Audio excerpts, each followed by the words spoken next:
राधे राधे, हरे कृष्णा। आप सभी का दिन शुभ और मंगलमय हो। आज दिनांक है 19 मई और दिन है मंगलवार। आज हम सुनेंगे मंगलवार के दिन सुनी जाने वाली मंगलवार की कथा। प्राचीन समय की बात है। एक सुंदर नगर में एक बुद्ध ब्राह्मण और उसकी पत्नी रहते थे। वे दोनों भगवान के परम भक्त थे। उनके पास धन दौलत अधिक नहीं थी, परंतु वे सदैव संतोष और धर्म के मार्ग पर चलते थे। ब्राह्मण प्रतिदिन पूजा पाठ करता और उसकी पत्नी बड़े प्रेम से भगवान की सेवा करती थी। दोनों प्रत्येक मंगलवार को व्रत रखते और हनुमान जी की पूजा किया करते थे।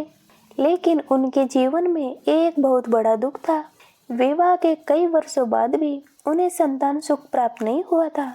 ये चिंता दिन रात उन्हें सताती रहती।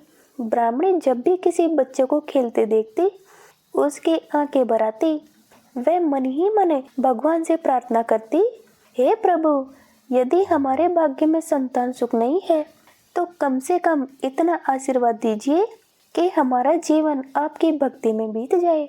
एक दिन ब्राह्मण की पत्नी पास के मंदिर में गई। वहां उसने देखा कि अनेक स्त्रियां हनुमान जी के सामने दीपक जलाकर मंगलवार का व्रत कर रही है। वे सब मंगल देव और हनुमान जी की कथा सुन रही थी। ब्राह्मणी ने उत्सुकता से एक वृद्ध स्त्री से पूछा, माता, ये व्रत किस लिए किया जाता है? वृद्धा बोली, बेटी, मंगलवार का व्रत बहुत चमत्कारी होता है। इसे श्रद्धा से करने पर संतान सुख, धन, यश और सभी दुखों से मुक्ति मिलती है।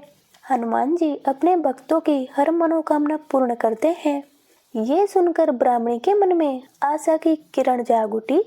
उसने उसी दिन संकल्प लिया कि वह पूरे विधि विधान से मंगलवार का व्रत करेगी। उस दिन से वह प्रत्येक मंगलवार को प्रातःकाल जल्दी उठती, स्नान करके लाल वस्त्र धारण करती और हनुमान जी के मंदिर जाकर पूजा करती। वे सिंदूर, चमेली का तेल, लाल फूल और गुड़ चने का भोग चढ़ाती।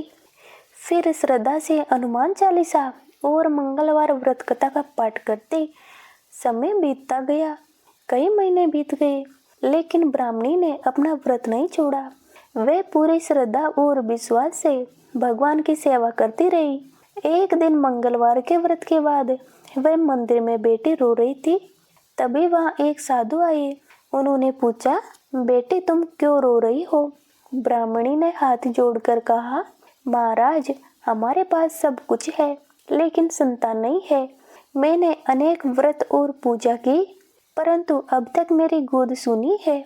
साधु मुस्कुराए और बोले, तुम चिंता मत करो, तुम्हारी भक्ति से हनुमान जी प्रसन्न है। शीघ्र ही तुम्हारे घर एक तेजस्वी पुत्र का जन्म होगा।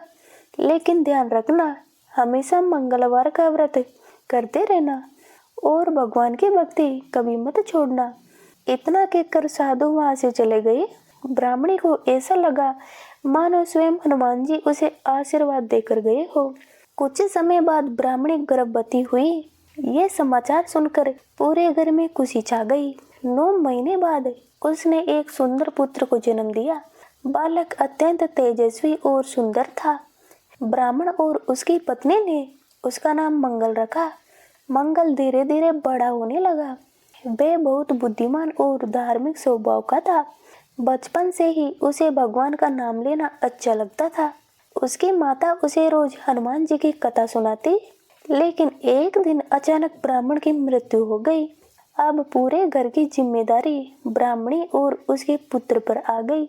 घर की आर्थिक स्थिति खराब होने लगी। खाने तक के लिए कठिनाइयां होने लगी।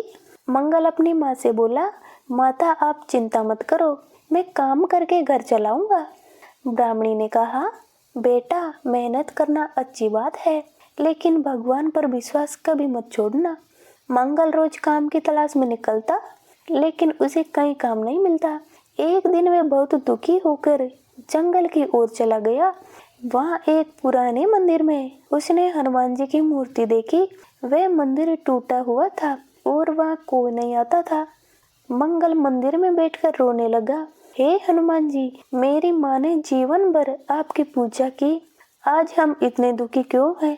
इतना कहते कहते उसे नींद आ गई। स्वप्न में उसने देखा कि हनुमान जी प्रकट हुए। उनका विशाल स्वरूप देखकर वे भय और आनंद से भर गया। हनुमान जी बोले, बेटा दुख से मत घबराओ, तुम्हारी माता की भक्ति व्यर्थ नहीं जाएगी। कल सुबह इस मंदिर के पीछे जो पीपल का वृक्ष है उसके नीचे खुदाई करना, वहां तुम्हें धन मिलेगा, लेकिन उस धन का उपयोग केवल अच्छे कार्यों में करना। सुबह होते ही मंगल ने वैसा ही किया। उसने पीपल के नीचे खुदाई की। थोड़ी देर बाद उसे एक घड़ा मिला जो सोने चांदी के सिक्कों से भरा था। मंगल खुशी से घर पहुंचा। उसने सारी बात अपनी माँ को बताई। ब्राह्मण की आंखों से आंसू बहने लगे। उसने कहा, यह सब हनुमान जी की कृपा है। उस धन से उन्होंने अपना घर ठीक कराया, गरीबों को दान दिया और प्रतिदिन भगवान की सेवा करने लगे। धीरे धीरे उनका जीवन सुखमय हो गया। नगर के लोग ये चमत्कार देखकर आश्चर्यचकित थे। सभी ने मंगलवार का व्रत शुरू कर दिया।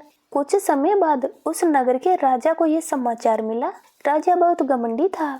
उसने सोचा, देखता हूँ हनुमान जी वास्तव में इनकी सहायता करते हैं या नहीं। राजा ने मंगल को बुलाकर कहा, यदि तुम्हारे हनुमान जी इतने शक्तिशाली है तो कल सुबह तक मेरे सूखे बगीचे को हरा भरा कर दो, नहीं तो तुम्हें कारागार में डाल दिया जाएगा। मंगल घबरा गया। वह घर आकर अपनी माँ से बोला, माता अब क्या होगा। ब्राह्मणी बोली, बेटा संकट के समय घबराना नहीं चाहिए, पूरी श्रद्धा से हनुमान जी का नाम लो। उस रात माँ बेटे ने पूरी रात हनुमान चालीसा का पाठ किया और दीपक जलाकर प्रार्थना करते रहे। ऊपर आधी रात को तेज आंधी चली। अचानक बादल गरजने लगे और मूसलाधार वर्षा होने लगी।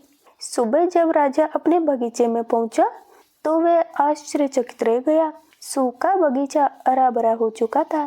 पेड़ों पर फल और फूल लगे थे। राजा समझ गया कि यह कोई साधारण बात नहीं है।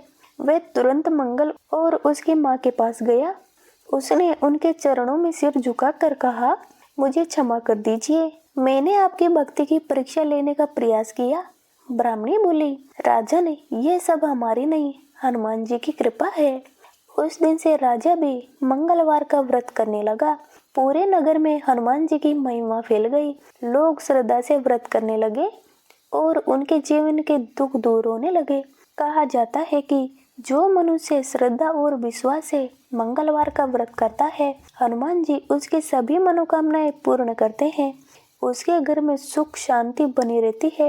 रोग भय और संकट दूर हो जाते हैं। मंगलवार के दिन प्रातः स्नान करके हनुमान जी को सिंदूर, चमेली का तेल, लाल फूल और गुड़ चना अर्पित करना चाहिए। हनुमान चालीसा और सुंदरकांड का पाठ करना चाहिए। गरीबों को भोजन कराना और बंदरों को गुड़ चना खिलाना अत्यंत शुभ माना जाता है। तो ये थी आज की कथा। हे हनुमान जी, जैसे ब्राह्मणी और उसके परिवार पर कृपा की, वैसे सभी पर करना। कहानी कहते, सुनते और हुकार भरते सभी पर अपनी कृपा बनाए रखना। कैसी लगी वीडियो कमेंट में जरूर बताना और वीडियो को लाइक करना और हमारे चैनल पर नए हो तो चैनल को सब्सक्राइब कर लेना। धन्यवाद।